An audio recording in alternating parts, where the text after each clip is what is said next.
right.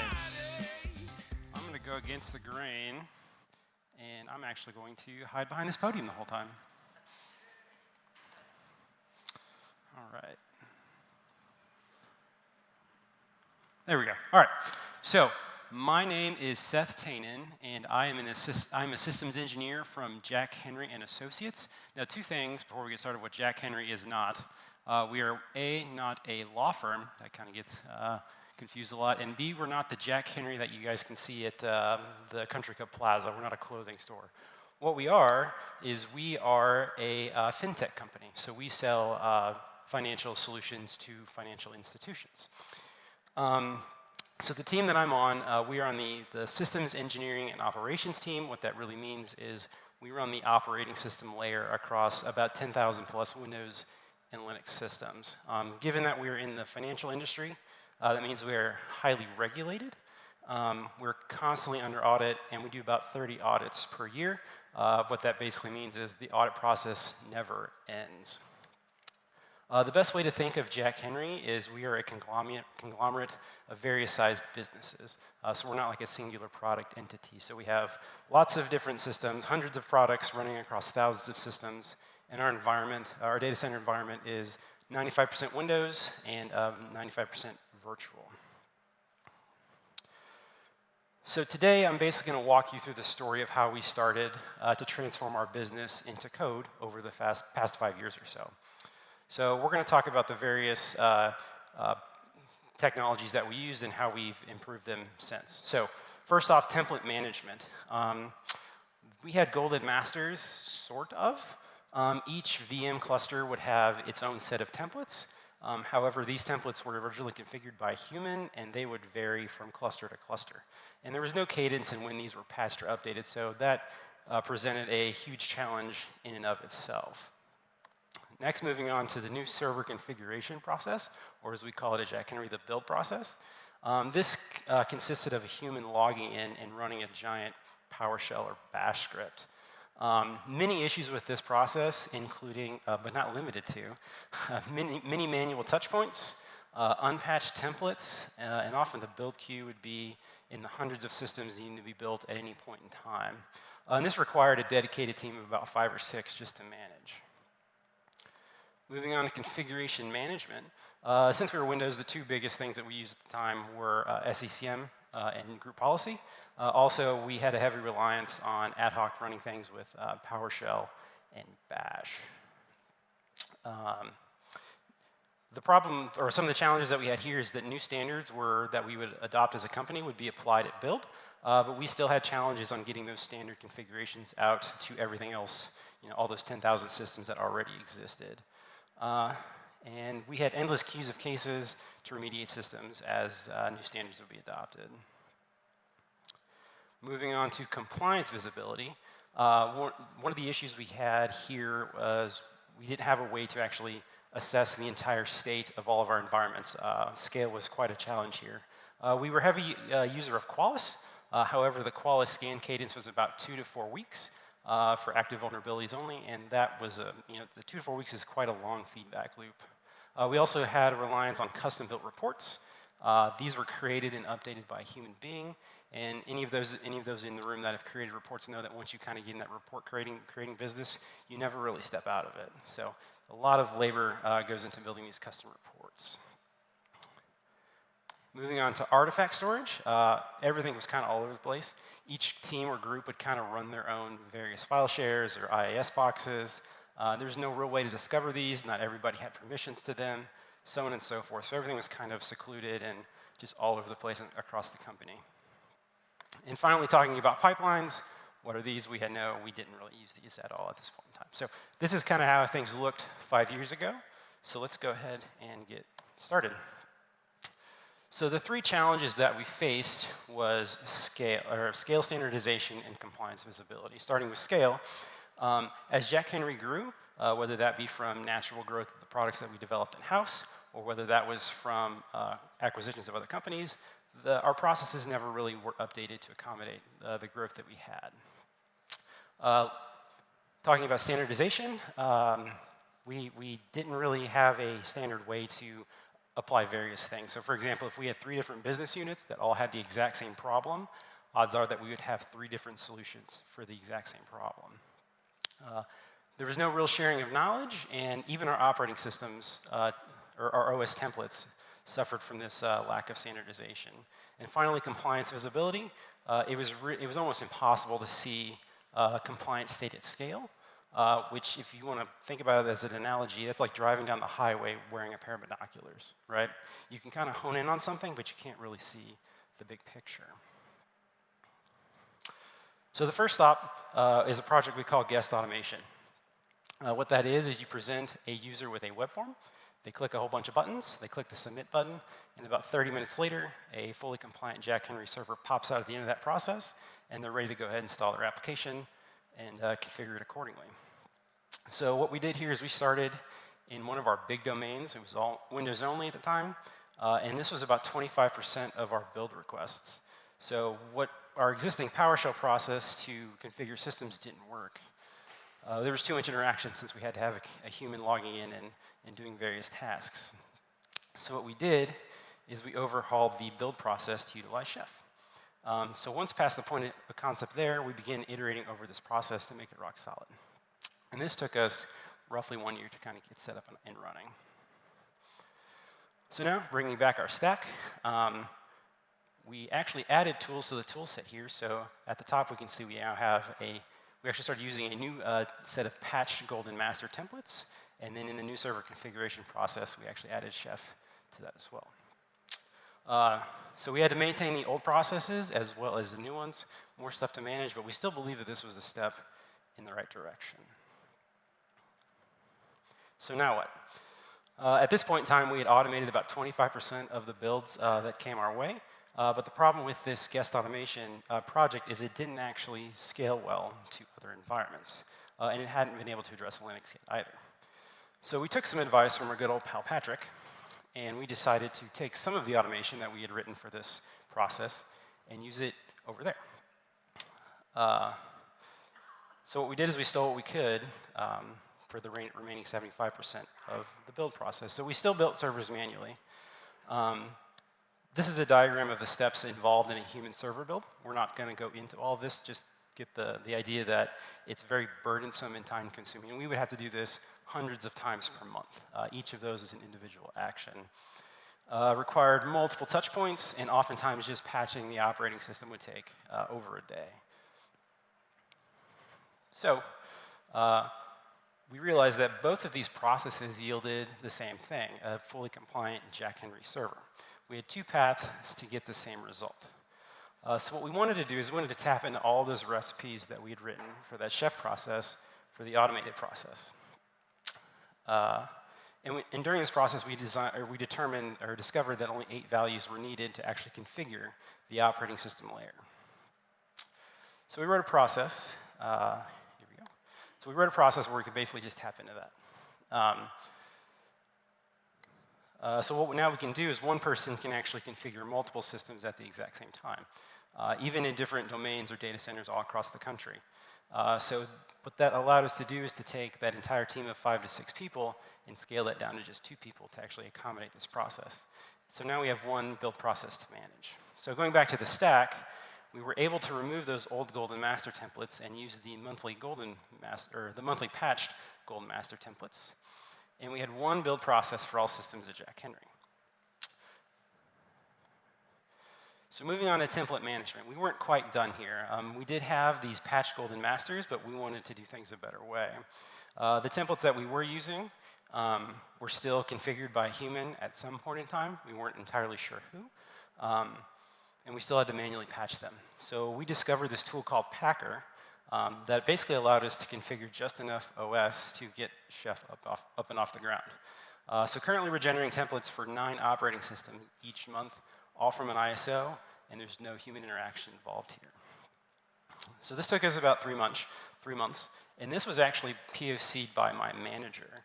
He was inspired by the conferences just like this that we've attended, and that's also to convey the point that DevOps isn't just for the engineers. Managers and everybody can get involved.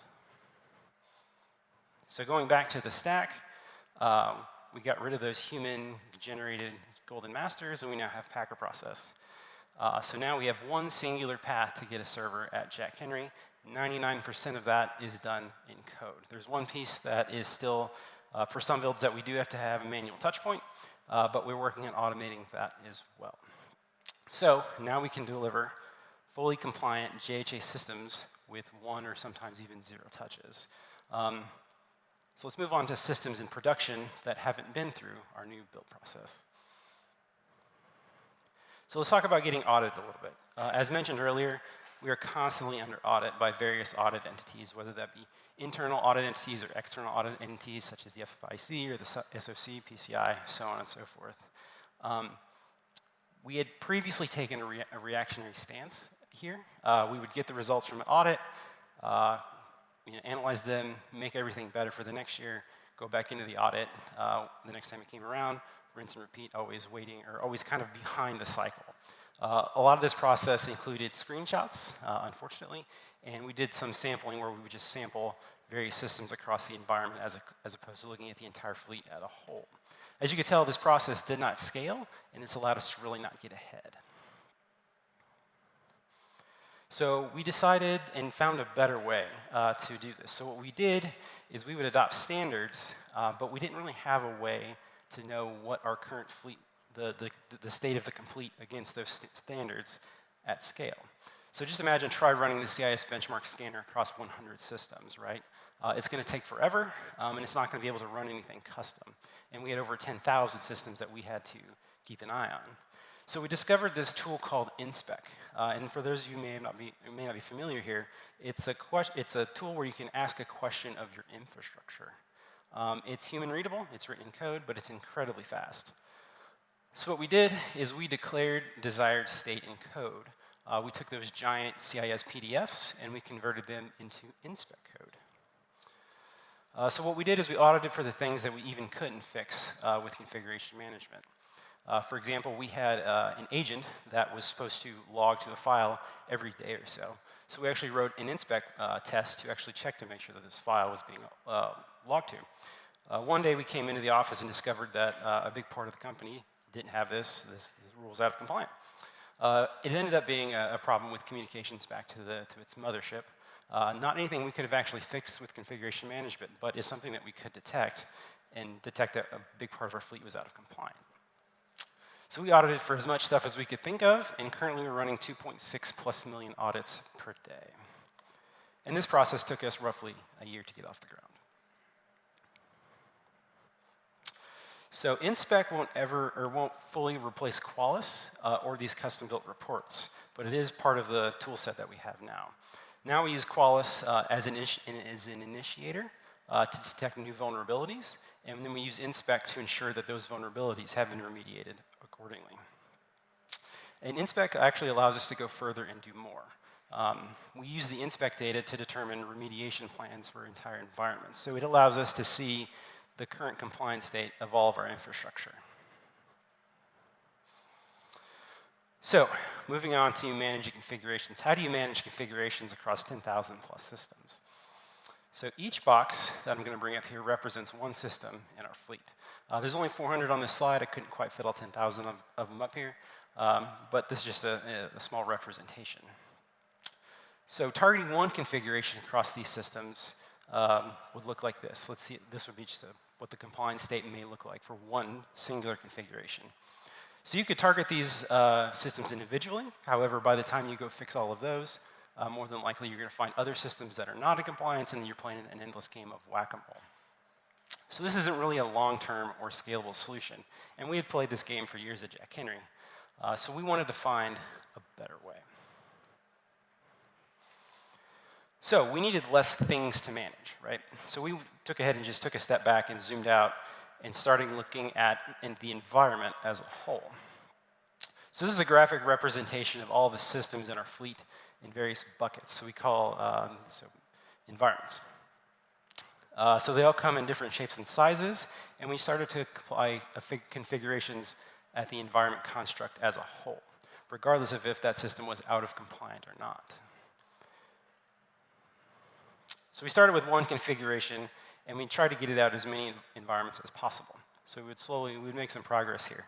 by the time we kind of got to a third of our environments, we had discovered through the iterative process that there's a better way of doing this. And in order to do that, we would have to retool all of these environments that we had already touched. So what this would lead to if we played this out and had many different configuration sets that we were trying to apply in many environments, the waters would get pretty muddy here, and nobody really wants that, and it's just kind of a path towards technical debt. So we discovered yet a better way. So we still decided that this environment construct was the way to go, but we wanted to execute it quite on a different scale. So what we started to do is just focus in on a small subset of these environments and not really care about the rest of them for now. So we started here. Just a small part of the company, and the goal with this was to apply our small batches of configuration changes and iterate over that process just in these two environments. This allowed us to learn the best way to apply hundreds of changes to hundreds of systems. And basically, that allowed us to learn the best way to go from nothing to fully compliant. Just in a small environment from here, you can actually take that success and then replicate it to the rest of your business. So the goal, or the solution, was to start small and iterate. So in doing this, that allowed us to generate the process that's needed to get an environment fully compliant. And that allowed us to standardize how we would apply our standard configuration set. So we basically created the template for success. So we discovered that using these two tools called Inspect and Chef, they work really well together like yin and yang. Inspect is our eyes, and Chef is our hands, and it's all in code. They compile and execute, and they're also human readable. So Inspect allows us to be proactive and allows us to actually take control of our own visibility into our data centers. Originally, we used Chef for new builds only, but we had to get it to work for systems that already existed out in the wild. So we couldn't just take our build cookbooks and throw them at systems that were already in the wild, because that would apply hundreds of configurations to them at a single point in time. So what we ended up doing is we had to make them modular and smaller. So bringing back the stack, we added Chef into the configuration management arena with less emphasis on Bash and PowerShell. Now, we're not going to ever have one tool for configuration management, but as a system is built with Packer and Chef, and it gets birthed into the world, the three tools that we use for configuration management each have their own roles to play. So depending on the use case, there's not going to be one tool that fits all. So SCCM has its configurations that it applies, GPO has its configurations that it applies, and Chef has its configurations that it applies. These three all work in harmony. They're not competitors to each other. So moving on to artifact storage, previously everything was all over the place, it was a mess, and nobody really knew who had what and where. With the new way, we discovered this tool called Artifactory. The great thing about Artifactory is we were allowed to take a lot of these artifacts and centralize them, and it allows humans and systems to both interact with it. Humans have a web interface to interact with it, and systems have an API to interact with it. And it also comes with a bunch of built-in tools such as a Chef supermarket, NuGet repository, Ruby gems, so on and so forth. And this took us about 3 months to set up. So moving back to the stack, we put in Artifactory there in the middle. And it's basically the default de facto place for us to store artifacts across the enterprise. And we are actually bringing on more and more groups to use this on almost a weekly cadence now. Moving on to pipelines, this is how you basically automate your automation. Previously we didn't have a good way to get the artifacts that we would use to automate the various processes from a developer laptop into production. It was a very manual process. So what we did is we started using Jenkins to automate some of those basic routine tasks that we would often do. So for cookbook development, we would just run a whole bunch of automated tests against it. If those tests pass, go ahead and promote that publish that artifact to the Chef server where it can be consumed at a later date. And over time, we made it more robust. We eventually moved on to more advanced things, such as our inspect profiles and also environment files. And this process took us about 6 months. So we finally set up Jenkins to automate the automation. And if you think about it, this stack should actually look a little bit more like this. The pipelines are there to support all of your pillars in your stack. So it's kind of the fabric that ties all of these together. So for example, when we have an update that we want to make to a cookbook, I'm going to take that cookbook on my laptop. I'm going to make a change to it. I'm going to go ahead and upload that or push that up to GitHub, where I'll file a pull request. One of my peers has to approve that pull request. Once it's approved by them, I can click the merge button, and then Jenkins from there will go ahead and take that cookbook, put it on our chef server. It will put it on our artifacts, or put it in Artifactory, and then automatically gets promoted to the new server configuration process, all with a single click of a button that says merge pull request. So this is how we would make changes the old way. So let's say that somebody got a case that says, hey, I need you to apply this configuration on, for this example, 3 systems or 100 systems or however many systems. So what would happen is a user would simply log into each of those systems, make that change, log out, and be done. The problems with this is it requires local admin. It's a one-time configuration, so if somebody else comes in and undoes that change, there's no way that's going to, work was undone. And this doesn't scale, right?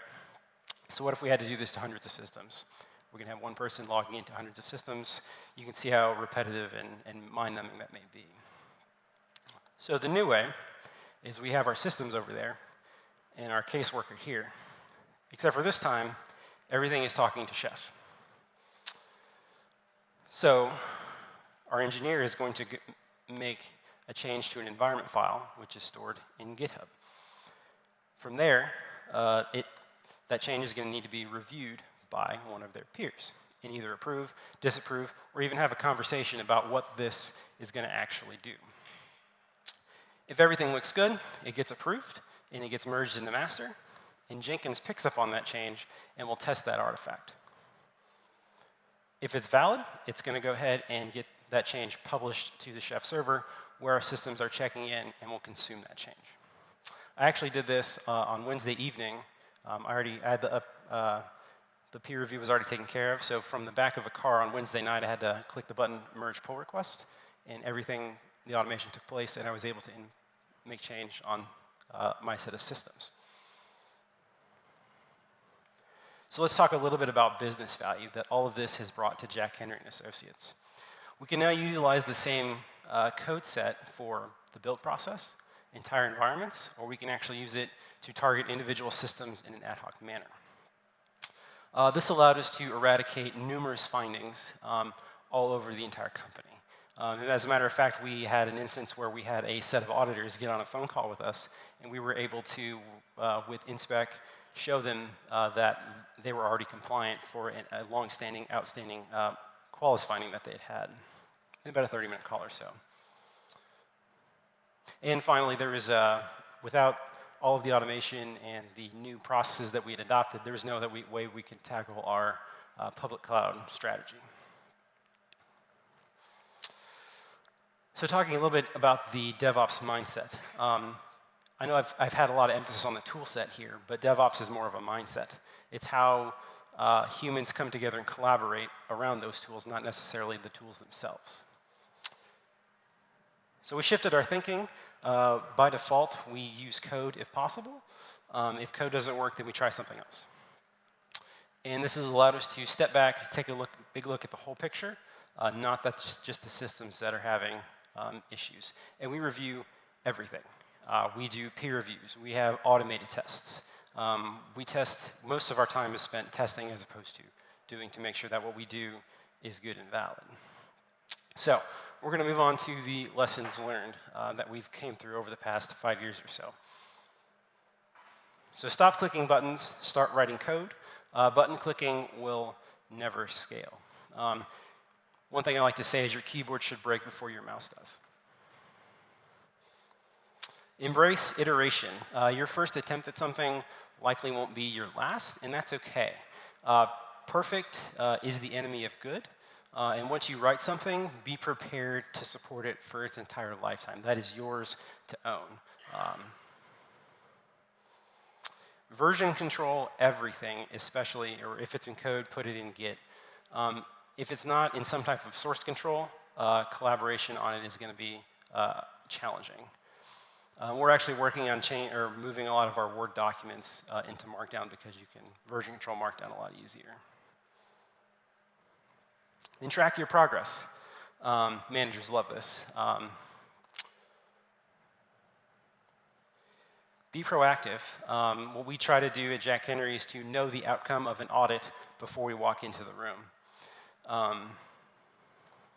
And talk to each other, not just with the written word. Sometimes it's hard to understand context with the written word. If there's too much confusion, don't be afraid to hop on a phone call or Skype call or whatever is needed to actually use your voice to convey the ideas in your head. And finally, DevOps transformation is hard. It took us 5 years to get to where we are now. I would not say that we're anywhere near done with what we're trying to do. It's been a long road. It's been challenging. There have been a lot of challenges along the way. But you can do it. It just takes time. And that's it. Thank you.